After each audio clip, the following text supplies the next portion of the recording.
Hello and good morning. Good morning, Arrow. Yes, sir. Hi, this is Paul Cowsill calling. Man, dude, I've waited a lifetime to talk to you guys. My God. Oh, wow. I got to start it off with saying thank you so much for your contribution to sharing your art with the world, sir, because you did teach the world to sing. Well, thank you. Thank you. And then to have a new collection of music, Rhythm of the World, you know I had to dive into this right away. Cool. Yeah, we're so excited about it being out, and we're really excited about the album. You know, we wrote these 11 songs, and we decided, well, gosh, we've written them. We better record them just for prosperity's sake.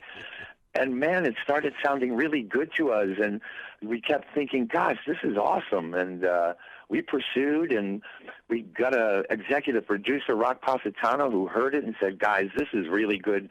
And we just were recording it because we wrote it. Well, see, I thought that's what art was. If you feel it, release it. It doesn't really belong to you. Right. I agree with you. Well, especially when you've got a song like Lend a Hand. I mean, you talk about, I would love to be in that audience when everybody is singing louder than you guys on stage, because they're going to know these words. They're going to react to it. And we're gonna inspire them to sing with us. We love it when we're out there. People, if they know the words, they can sing along. We're very happy about that. The more the voices, the merrier, I say. So how have you been able to keep it so simple? Because I mean, that's the one thing that a lot of writers don't get into, is the fact that they've got to draw pictures that really don't exist. But you guys, you're simple. You allow us to envision it and interpret it. Well, because we just look at the times. Back in the 60s, the same situation in the world was happening. There was civil unrest. There was a conflict in Vietnam that was going on, and people were coming back. And it seemed to us the same situation. Unfortunately, so many years later, we're still in the same spot. So we thought we should write songs that reflect our time. And the reflection is the same as the reflection in the 60s. So Lend a Hand is all about, can you literally love your brother? Can you do this? We've all been on the tops and we've all been on the bottoms, and some people, they get in that bottom area and they struggle to get out. Maybe they lost their job, but before that, they were doing great. So that guy on the corner in Lend a Hand could be you, Gary, or me. Yeah. And we would hope somebody would lend a hand. Well, you do write about the everyday world, and this is what I've been waiting for. And I talked about it during the lockdown with so many artists and stuff like that. I said that when we come out of the end of this, there's going to be songs about the realms of reality. And even with Katrina, I went back in there over and over again because I kept saying, oh, my God, Katrina, this right now. Yeah, I mean, this is amazing the way that you have worked this in there, and you're not going to let anybody forget about it. Well, Arrow, the thing is that my brother Barry passed away in Katrina, and we were all looking at me, Bob, and Susan. Anyway, we're going, well, who's going to write this song, man? Who's going to write the Katrina song? Because it was daunting, honestly. And but my brother Bob, he penned it, and he put it together, and he went deep dived it, and boy, he told me, he goes, Paul, I'm thinking about writing this Katrina song, and all of a sudden he felt Barry's presence.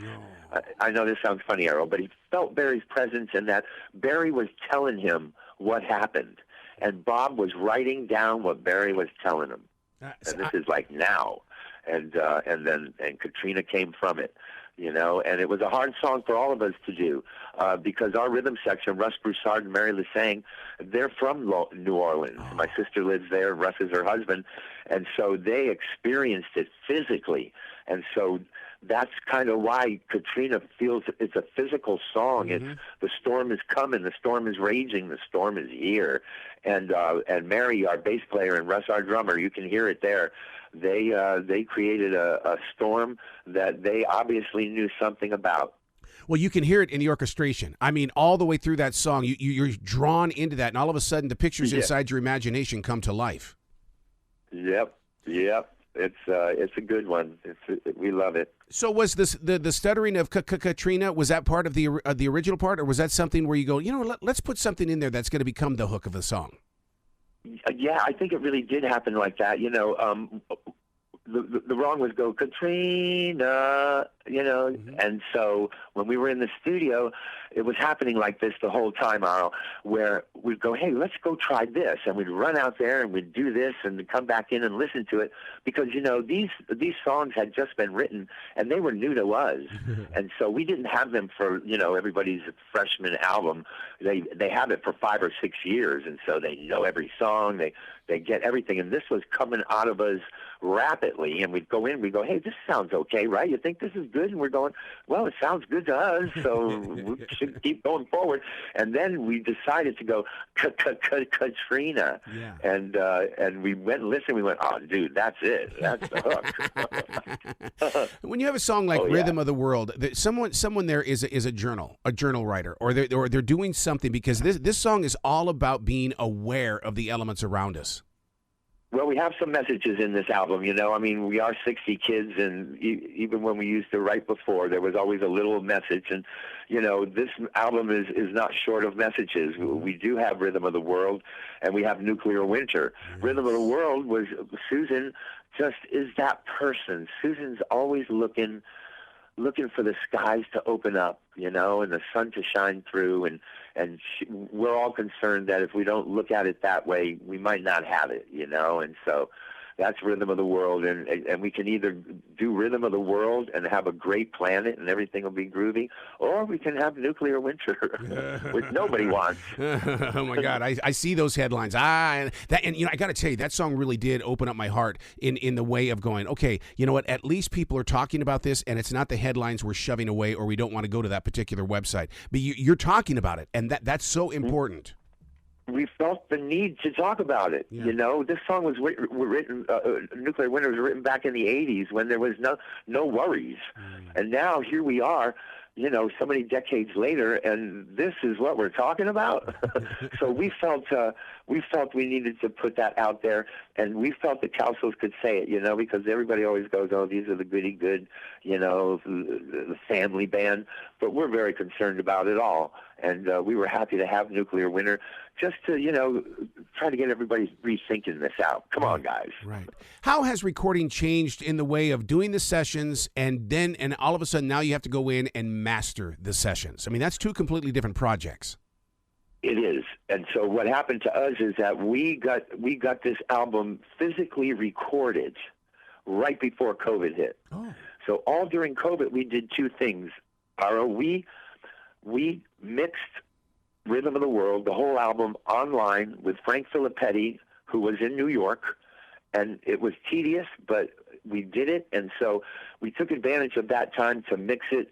And the other thing we did was we started a podcast. Because, I know, Rock Positano, our executive producer, he goes, guys, you got to get a podcast. Yep. Oh, me and Bob thought he was meaning a blog or something like that, We didn't have any idea what he meant. But anyway, we started doing it, and now we have like 63 episodes up. Me, Bob, and Susan, we have to get together once a week, which is so much fun because we love each other, and we like being together. And so the podcast is a joy for us to do. And over the 63 episodes, we've had every classic rock. We've had Pat Boone and Debbie Boone on, Bill Medley, Peter Noon. We had Richie Fury. We've had them all. And so they're all YouTubed, and, we Zoom them all just so we can see each other, me, Bob, and Susan, so we don't talk over each other. And the podcast is wonderful, Cowsills Podcast. And so, all these big Felix Cavalier, I could go on and on. They're all up there. You can just go to Cowsill Podcast, and you can see all the episodes and listen in. They're a hoot. Well, see, and the thing about you guys doing the podcast, because you have lived it, you can talk about things that listeners didn't read in a Rolling Stone magazine or some other magazine, that you guys can have that experience of togetherness through relationship. Yes, and the other thing that happens is that when we have these classic rock legends on, they're very comfortable with us. So people can get flippant, in fact, every now and then. In fact, sometimes we'll do a whole episode, and we'll get a call from the guest, and they'll go, hey, I think at like minute 407, I'd like that taken out, what I said, so they're very comfortable with us, and it becomes a great interview. I've been with Pat Boone a couple of times, and our connection is the Billy Graham Library. And boy, we get talking about the Billy Graham Library, and that Pat Boone, he just takes off. He's such a wonderful heart. Arrow, how cool is that guy at his age, Right. man? I'm telling you, he blew our minds. He was actually steering Debbie. You know, Debbie comes on to help him through an interview. Well, he was helping Debbie through the interview. He was amazing. When you have a song like Every Little Secret, I got to tell you what I felt inside my heart. I wanted to be outside next to a campfire with you guys playing in the background. I mean, that song really does take us someplace. It's a great tune. It's a great song. Every Little Secret is Every Little Secret. And it is a great song. And, you know, all these songs were so fun to put vocals to, you know.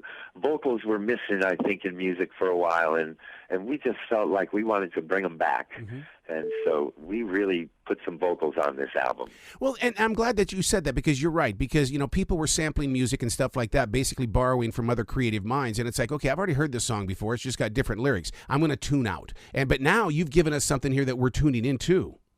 Yes. You know, it's. I think people like the harmonies. They don't know they miss them until they hear them. That's right. And then they go, oh, wow, I really miss harmonies like that. So true. Yeah. So where can listeners go to find out about the Cowsills? Because, you know, people are discovering music every single day. The internet is the new Tower Records. It is the new Tower Records. You can go to any of your music suppliers and find Rhythm of the World. I'll tell you that much. But again, in Target and all these stores, it's going to be everywhere. And we hope people enjoy it. You know, it's a good listen, and every song is a bit different. You know, you don't like have 5 songs sounding like they wrote 5 songs. And yeah, it's just, I mean, I guess, you know, there's no way not to harlequin back to the 60s with us, but we feel that, you know, it's relevant today. We think the music that we have on this album is very relevant to young people and to old people alike. I think the young people are going to listen to some of these songs, and they're going to go, wow, I like what these people are saying. That's beautiful. That is beautiful. Please come back to this show anytime in the future. The door is always going to be open for you. Thank you, Aro. I hope that I'm going to keep your number right here in front of me, and I'm going to give you a call when we're rolling up the charts. Let's do it. Let's do it, man. Well, you have a brilliant day today. You be brilliant, okay? Okay. You have a great day. You bet. Bye, guy.